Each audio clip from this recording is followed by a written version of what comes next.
Hello, hi there. So Hey, Eridian. great to see you. I'm Eridian, and thanks for joining us, Stakesaurus, for the first in a podcast series of Lido Community Staking.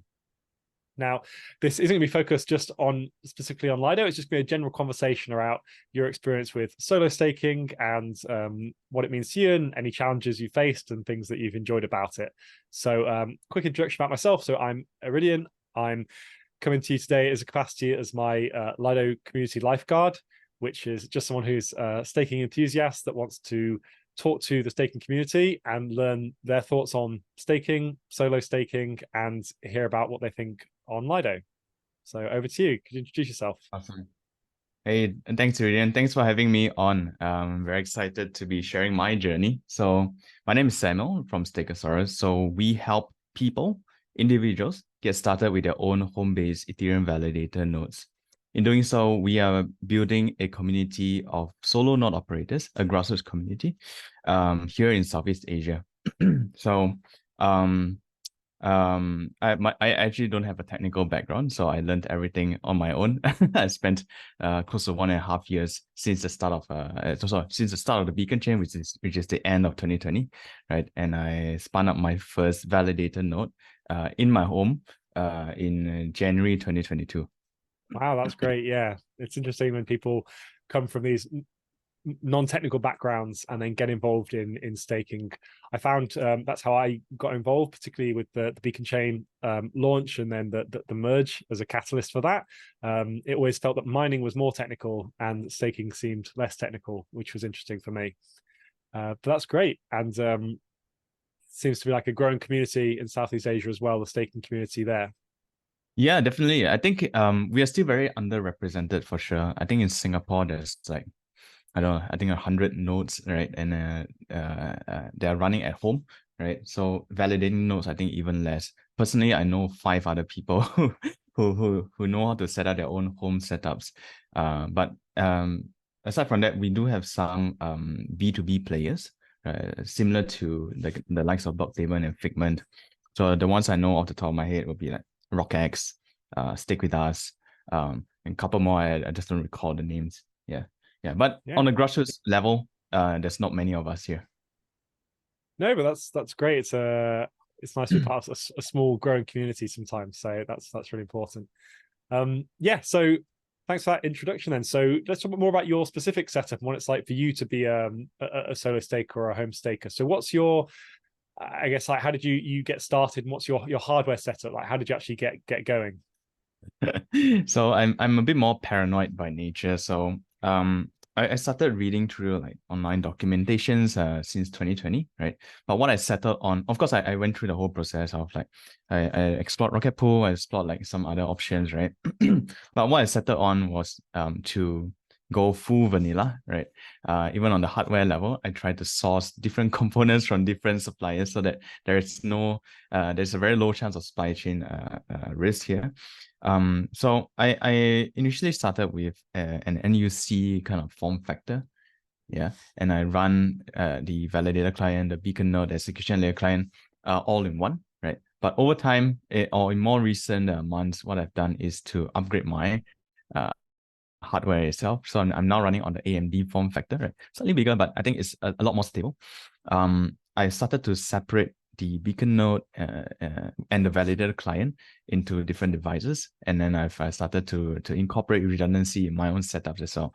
Of course, I think it's overkill for a solo home staker, but if my goal is to spread like the message of home staking, right, and these best practices, right, hence why I wanted to like create like documentation around this, and the first step for that, right, is that I know how to do it myself.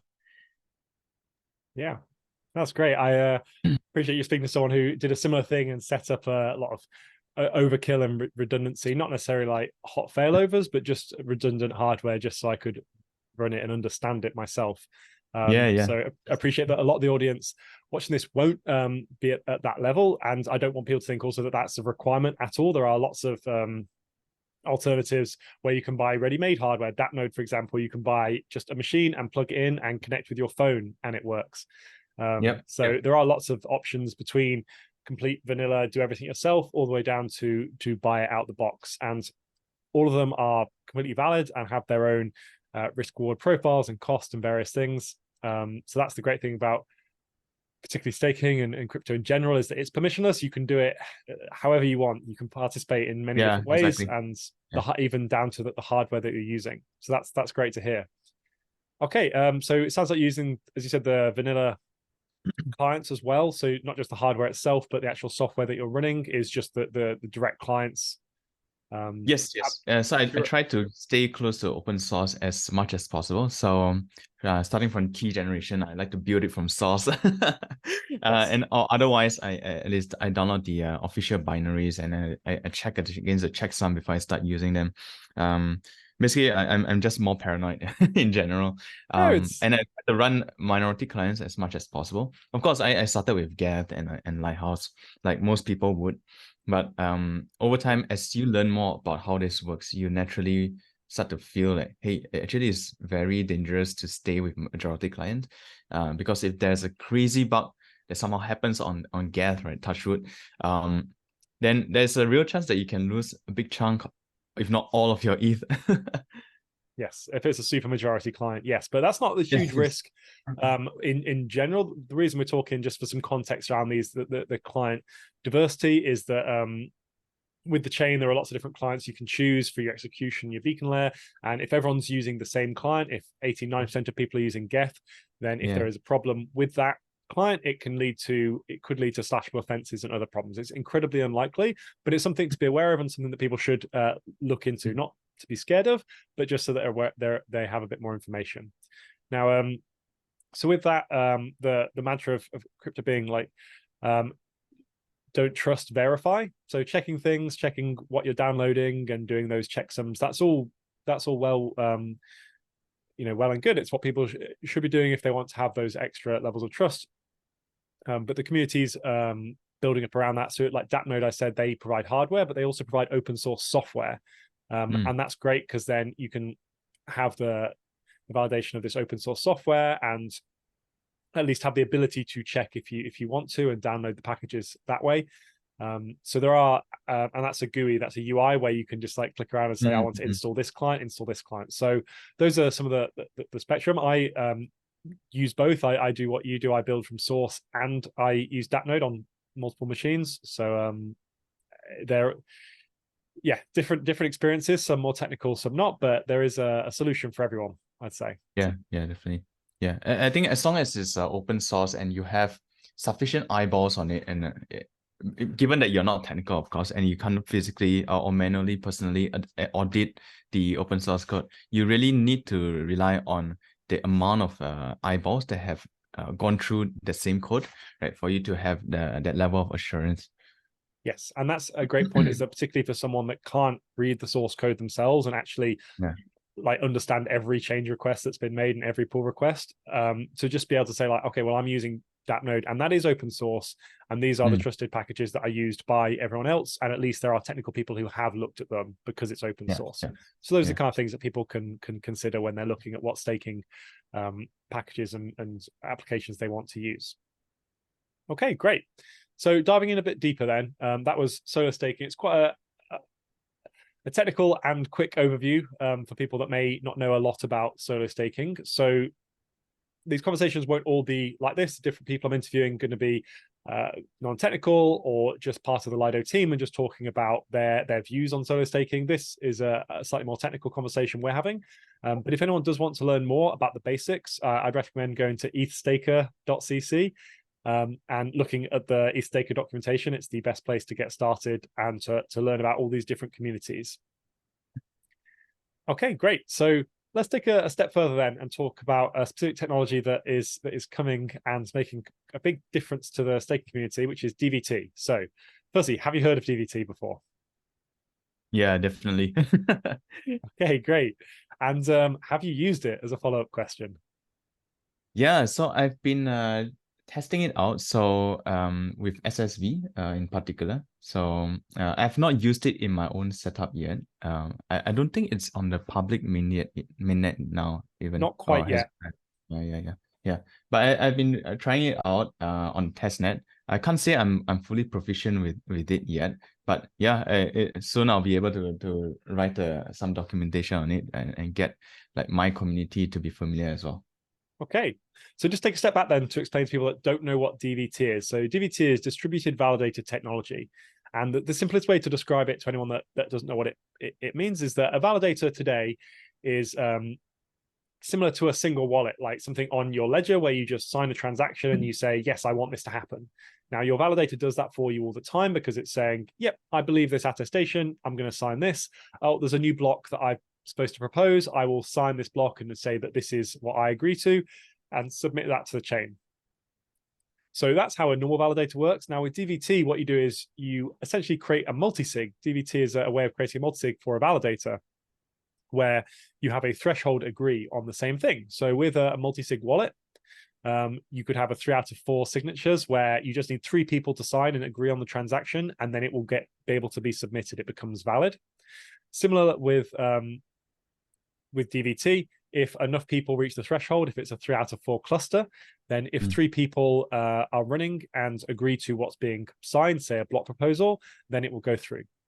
Now, that has some huge benefits to the individuals running it, particularly around redundancy and the ability to not have to, if you have like a slight amount of downtime. So if you're solo stakers and you're really worried about being offline and you're worried about your internet or your power outages, it can be quite stressful. Even though Ethereum is designed for solo stakers, it's designed not to be perfect. You don't need to be online 100% of the time. If you're offline for a day, you'll only lose the rewards that you would have got for that day.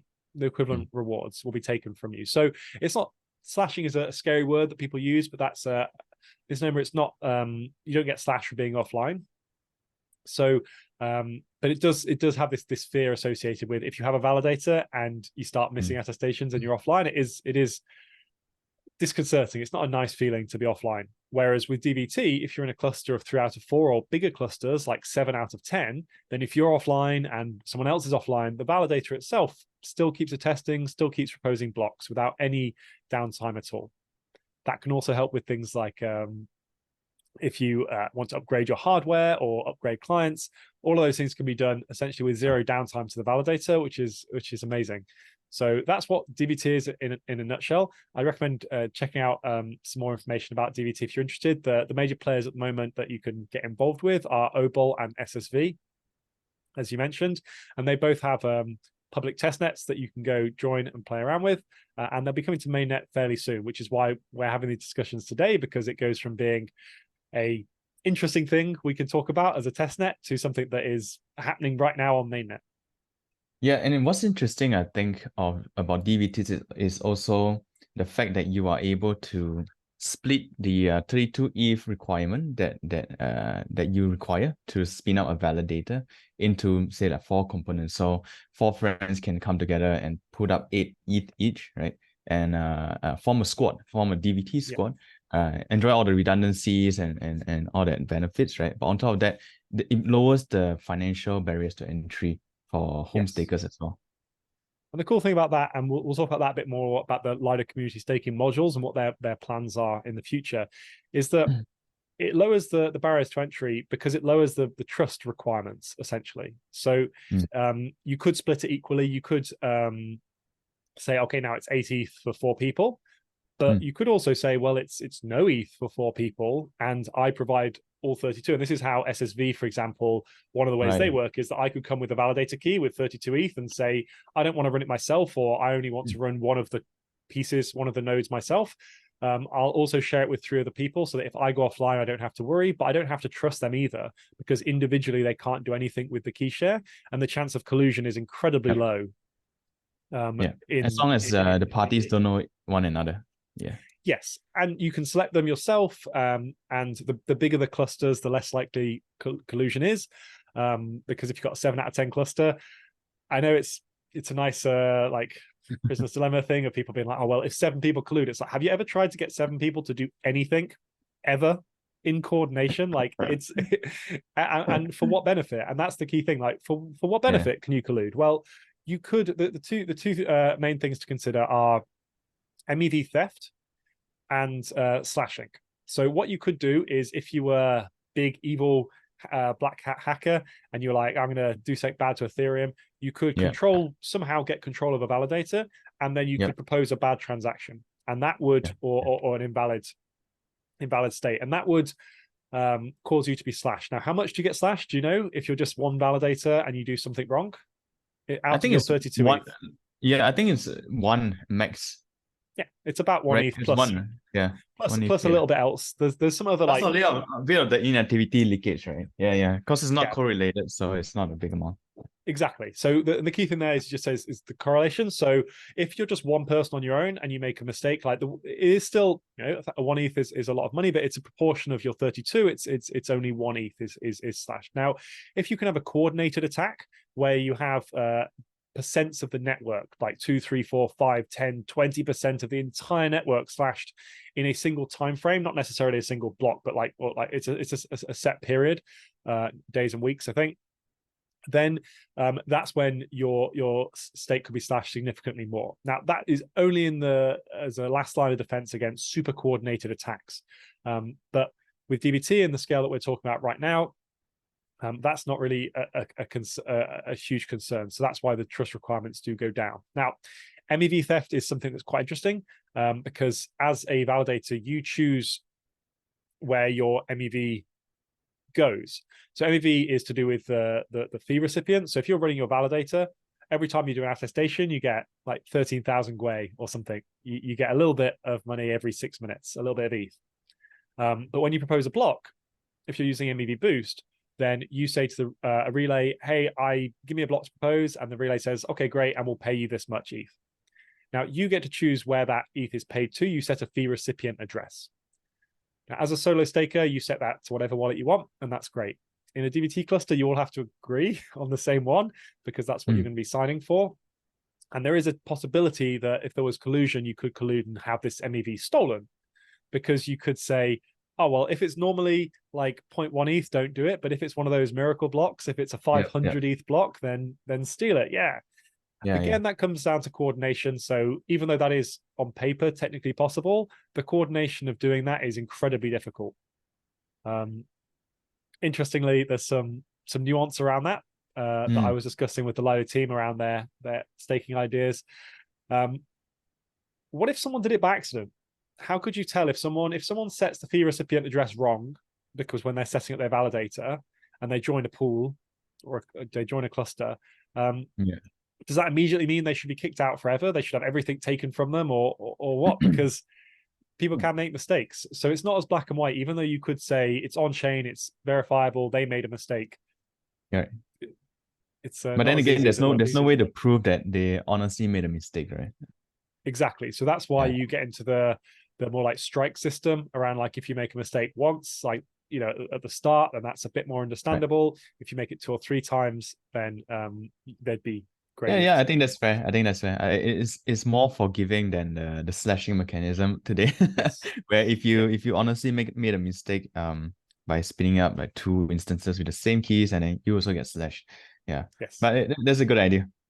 Yeah. And also, as you mentioned, slashing and running multiple keys, DVT does provide some protection around that, because the chance of you running multiple keys at the same time is a lot lower, because you'd have to have 2 thresholds running. So it also reduces the chances of being slashed as well. Yeah. Okay, great. So that was a pretty deep coverage of DVT. But like I said, if anyone wants to find out more, please look at some DVT resources, particularly OBOL SSV themselves. Also, I run an educational initiative called DV Stakers, which also has a lot of information around what DVT is and how it works at the moment. Okay, so that's a general staking conversation to start with. Now I want to move on to the slightly more Lido focused, or just Lido interested section part of the conversation, because this isn't some recruitment podcast around like why you should join Lido. It's actually questions about what do you think about Lido to start with, and where you think the issues are today. So yeah, if we just open with that, what's your current thoughts on Lido as just an Ethereum ecosystem member, and also an Ethereum staking ecosystem member? So I think I have to give credit where it's due for a start. So Lido created an awesome product, I would say, right?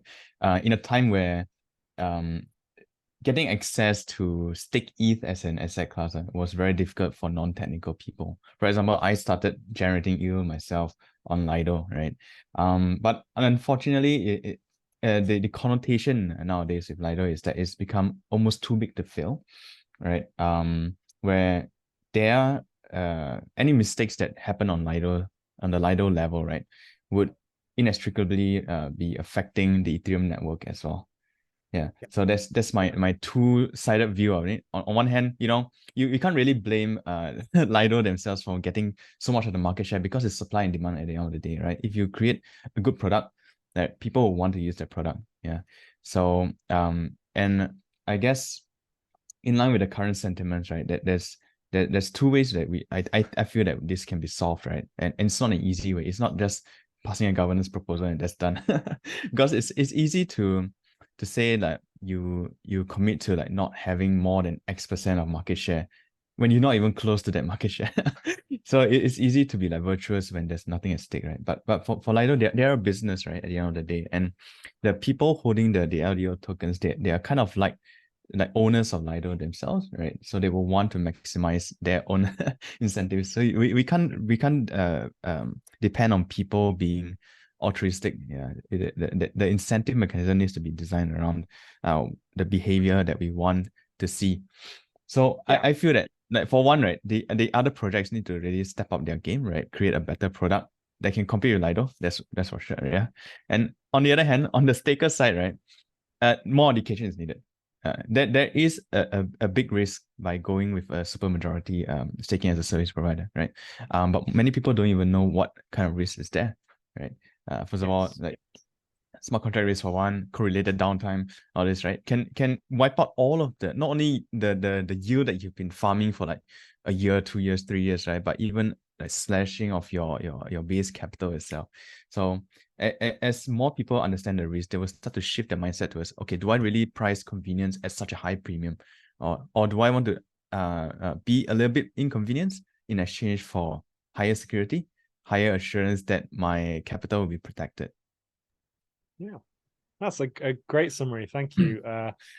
Really feels like that matches the sentiment of the Ethereum ecosystem at the moment as well, because it does shift over time, and sometimes it's a complete witch hunt, and sometimes it's a bit more balanced. I think that was a really nice way of saying, like, particularly the market forces side. Lido didn't do anything wrong; they actually did things right to get here.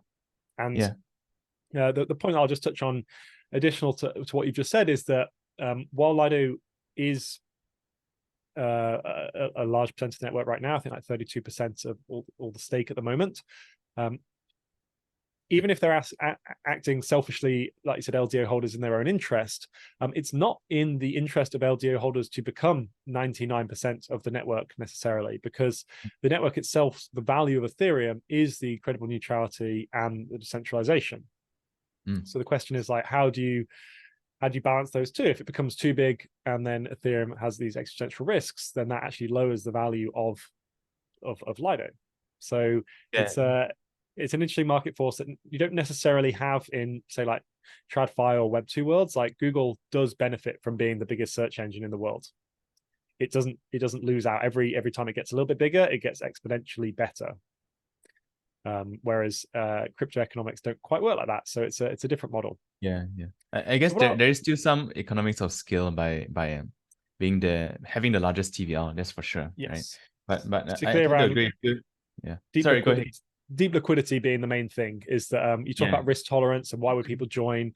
The liquidity, the safety. It's we talked about client diversity, and then you talked about like LST or like staking diversity as well, going with a supermajority staking provider. It's a similar thing. It's like there are also risks involved with going with a micro staking provider, because when you talk about eyeballs on a smart contract, there's probably more eyeballs have been on the Lido smart contract than a smaller staking provider, just because that's just how it works, right? Yeah, I guess, which is why home staking is the gold standard, right? Yes. That you don't really have to rely on anyone else, and you're completely self-sovereign as much as possible, right? You can't eliminate trust completely, but the lower the level of trust that you go to, right, the less dangerous this trust assumption is. Yeah, and it's all a sliding scale, because different people particularly listening to this, different people will have different risk thresholds and trust thresholds as well. So we've talked about Lido, but we also, like, if you look at, we talked about solar staking, we talked about Lido, there are other options. There are centralized exchanges. You could just stake with Coinbase, and people might think that that's actually a better trust assumption because, for example, if they were US based or something, they could say, well, you know, it's a public company, therefore I trust them more. It depends how people view trust and risk, and it's completely up to them. And the best thing we can do, and the point of this series and these conversations, is just education. If people haven't heard this information before and they want to go out and do more research themselves afterwards, then that's ideal. That would be an amazing outcome from this. Yeah. I just wanted to touch back on, I skipped over it slightly, Lido itself. So what does Lido mean to you? Like, when you say Lido, do you think of a big monolithic corporation in a single skyscraper in a city somewhere, or what does Lido actually mean to you? Yeah. I mean, on the surface, it definitely feels like that. But because of how I understand their workings, right? They're not a single entity, right? They're a DAO at the end of the day. But however, people, right, individuals, right, we don't tend to vote independently.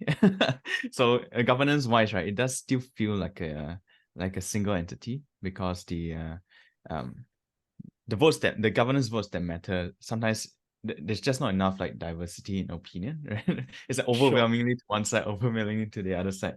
Yeah. So I guess I understand where the concern is as a participant in the Ethereum community, the broader Ethereum community, right? And how it will affect the network's credible neutrality if Lido gets the whole captures the whole of the Ethereum governance. Yeah. Okay. So I've got some questions for you then about how Lido works and see what you think. So Sure. Can Lido right now? So there are how many operators does Lido have at the moment? Do you know? Close to 30. I think it's 29 the last I checked. Yeah. Yeah. Previously, So I think if you look on Aragon now, it says 32 today. So it's roughly that. They're onboarding more in their new onboarding rounds. So it could go up, it should go up by a few, but it's roughly on that order of magnitude, 30, 40, 50 is what they're working on right now with these trusted operators. And they're all KYC'd and well known. A big part of the way you become a Lido operator is reputation, right? You have to be known and have a proven track record and those kind of things. So the question to you is, if right now the Lido DAO was hacked and taken over, and somehow 100% of the vote was given to this evil company or evil hacker, right. Can they force all of the validators to be exited right now? Can Lido, the DAO, force validators to exit? No, because the keys stay with the non-operators, I think. Correct. Yes. So the keys stay with the node operators. Unless, of course, they are all coerced, right? Unknowingly. So this evil like corporation. Sure, but this is an like, example of just when the DAO, because we're talking about what control does what is Lido, like what do people think is bad, and it's or what do people worry about? It's the DAO control specifically. But the individual operators, 32 operators, they're all running different hardware, different clients, they're in different geographic jurisdictions, so they themselves are all diverse. And can you name any of the Lido operators right now? Yeah, I think the major ones, like the major staking as a service players. I think Figment at least is one of them. Stakefish. Yep. Staked, I think. Staked is one of them. And then you have the major Ethereum client teams like a Nethermind, ChainSafe that produces developed Lodestar, Lighthouse, Prism. Who else? P2P, Kern, these guys, the well-known guys. Yeah, lots of well-known people. They're not this faceless mass of AWS providers that no one knows who they are. They are well-known people, and particularly the client teams, they're an interesting one because they run their own clients. So you've got like Prism and Nethermind, they're running their own clients and validating for Lido.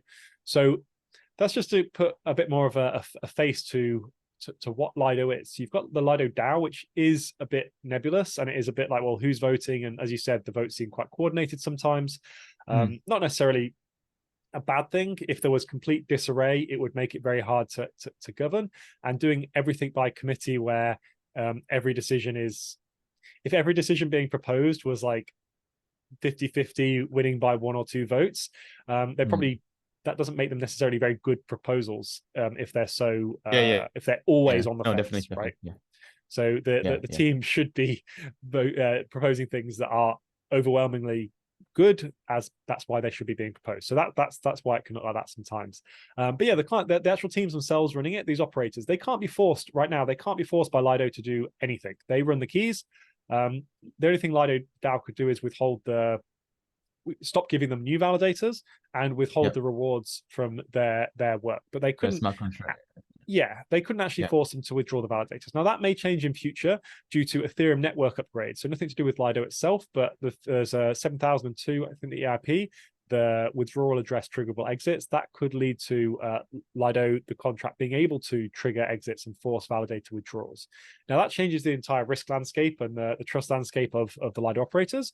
And that's not something that's happening right now anyway, but it's something that is being discussed and understood, because me saying, well, it's okay right now because Lido can't force exits, but if they can in 6 months, 12 months, and it's something that should be being talked about. And I can tell you that it is internally in Lido being thought about and discussed really, really heavily, because the internal Lido team do care about these concerns. They don't want to be seen the way they are. They're not a cabal of people sat around going, how do we destroy Ethereum? They were Lido was created to fight against the decentralization of centralized exchanges. So while Lido might not be perfect, is it better than if 50% of the stake was in Coinbase? Would that be a better landscape? No. Could it be better than it is today with 32% being in Lido? Of course. But this is where we are. And the goal in the next part of the conversation will be around Lido community staking and their new V2 modules and what that means. Just to start with, what it doesn't mean is Lido's plans to get like 60, 70, 80, 90% of the stake. That's not why this is being introduced. It's not to aggressively get more market share necessarily. It is to diversify the operator set. So if Lido kept the same number of validators or the same percentage validators as the stake increases, how do you go from 30 operators, 32 to 60 to 100 to 1,000 to 10,000? And that would be, it wouldn't solve some of the DAO side of things that we've just talked about, the LGO centralized smart contract risk there, but it would provide more decentralized validation of a large percent of the network.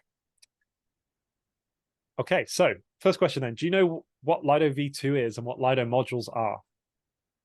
I have a vague idea, but I can't say I completely understand it, right? So how I understand Lido V2 is the ability for the Lido DAO to open up their node operator set to a very large range of unpermissioned or permissionless node operators. So even people like you and I can apply to be a permissionless node operator, and then we can compete based on our performance and proficiency, right?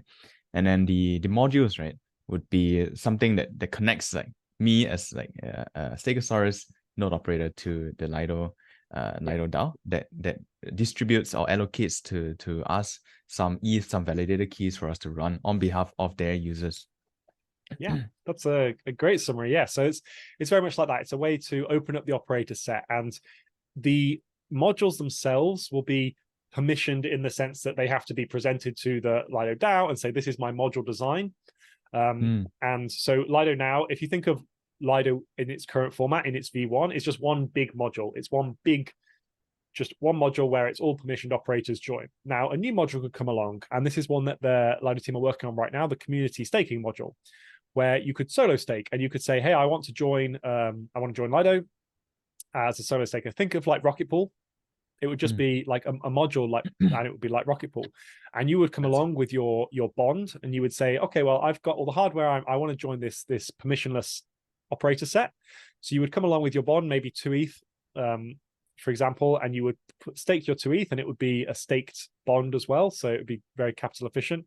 And then you would be given a validator key from Lido. So they would provide essentially the other 32 ETH of the validator. 30 ETH of the validator in that example, and that would be permissionless. The ETH would be coming from Lido, and it could potentially even come from the other operators. You could reduce the validator count of some of the existing operators and move over to the permissionless module. So there's lots of ways that can be managed. Yeah. But that's the general idea, is to have these modules, and that's just the solo staking, like community staking, solo staking module. You could also have the DVT modules, where people like SSV and OBOL creating modules where you could join as a DVT participant, and the bond requirement would be even less potentially, because the risk profile, as we discussed before, would be reduced. So that's what the modules are, and that's how they're being designed right now. It's a slow process, and the teams are actively working on it. So it's not something that's going to be available tomorrow for everyone, but the testing is going to be starting fairly soon. So that's why I wanted to start these conversations, to set kind of like the baseline of what it's like today. And then I'll talk to more people, have more conversations. Then if you and I spoke again in a few months, once this has moved further ahead, we can catch up again and kind of see the progress and learn more about it through that way. Yeah, definitely. I'd love to get more involved with the Lido V2, its modules, testing it out, and of course, I think DVTs play a major role. So definitely this is something that I'm looking to dive deeper into. Yeah, before we catch up the next time. Brilliant. And yeah, just a general kind of like closing feeling then. So would you personally be interested in staking, like in Lido, in those community modules? And that's not a get you to agree to anything right now. It's just say, what would you feel? How would you feel about that? And how do you feel the community would consider being part of something like that? Right. So when you say staking as part of a Lido module, so if you had 2 ETH, would you go and use it for that? As a bond, right? Yes, as a bond to run a validator. Yeah, because you can't run a solo. Because if you had 2 ETH and you couldn't run a full solo validator with 32, and you had 2 ETH, would you be interested in running it for Lido? And if whatever your answer, why is that the case? Yeah, definitely. I mean, just purely from an incentive or economic standpoint, it's like it's massively levered, right? So it's very beneficial. But of course, if I think about it from the point of view of my community of let's call it vanilla home stakers who prioritize security to the maximum and willing to give up all convenience, right? Then they'll be slightly a bit more apprehensive of putting their 32 ETH into say like 16 Lido module node operators, right? Because now there's another layer of risk that they have to understand, they have to monitor and all that stuff. Yeah. But in general, I think I would lean towards yes, that's for sure, right? But there are nuances that of course we have to understand behind the scenes, right? Of course. The way I'm looking at it particularly is the rewards. So if you had 32 ETH validator, if you had to wait 20 years, I think, to get your next validator to earn an entire another 32 ETH, that's not that capital efficient, and it takes quite a long time. Whereas if you did have 2 ETH in rewards, you would sure be giving up. You'd have some risk involved, but it would be interesting to get started. So and also like in any way we can help to solve this problem of Lido becoming too big to fail, right? It's I think we as node operators should play our part. It's not like to shun them completely, right? I mean, there could be one way, but it's like what message does it send, right? Is any project that becomes too big, now you're the enemy. well that way is currently being championed right now, so I don't think that we don't need any more voices. No, but I do understand where they're coming from. It's because before it gets too serious and they really have to pull the trigger, they have to raise alarm bells. So I kind of get it. Yeah, but of course, we shouldn't go too far, I would say. And I agree. I think there's the balance. That's why we're even having this conversation. There's not many conversations like this where people are talking about Lido, like what it actually looks like and what they're trying to do and why. It's normally just shouting at Lido like, you're too big, you shouldn't exist. And it's like, but they do exist. And then, as you said at the start, the alternative is like, well, there should be better competitors. It's like, I agree, absolutely.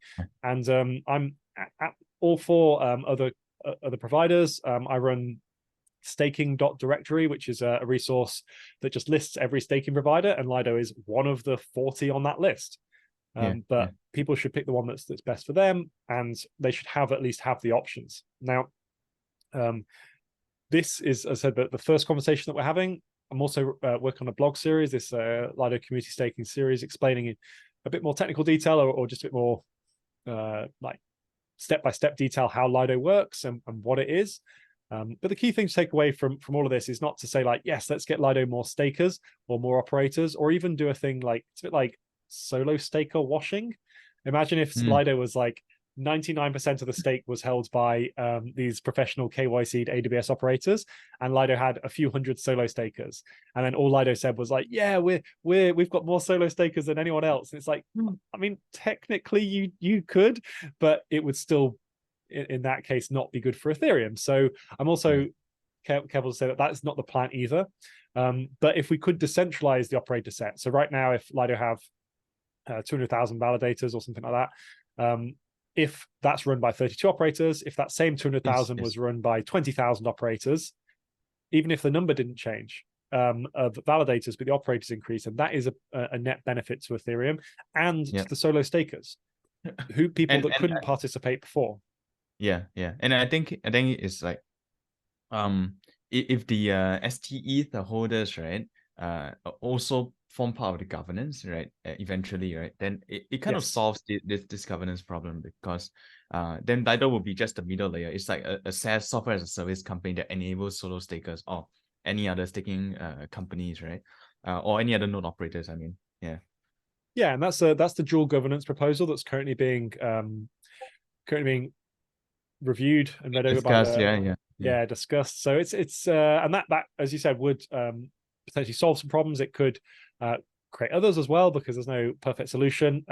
In that context, the SC holders will be able to block proposals. They'd be able, if something was like really bad, they could block it, which could be seen as a good thing. It also could potentially create resistance to change. But as a protocol gets very large, ossification and too big to fail, more ossified smart contracts, and that's something that will be interesting to talk about in future as well, as this idea of, well, what if rather than having this upgradability issue where the Lido DAO can upgrade things, would you move to a more ossified approach like a Uniswap, where V2 and V3 are completely separate and ossified smart contracts? So there's things like that to consider as well. Yeah, definitely. Yeah, you can't be haphazard about this. Yes, and I'd like to just keep sharing more about what the internal, like the Lido team's doing and working on, because I sit in on some of their community staking conversations, and the team themselves are so passionate about getting like nodes into people's houses. They themselves are solo stakers. They really do care about Ethereum in the community. It's just a shame. I describe it like this: the individual people inside of Lido, the contributors to the DAO, are good people, but the emergent property of when you put all of them together, suddenly they're this big evil corporation, which isn't really fair. But I understand why that people see it like that. So hopefully this can start to break down some of those barriers.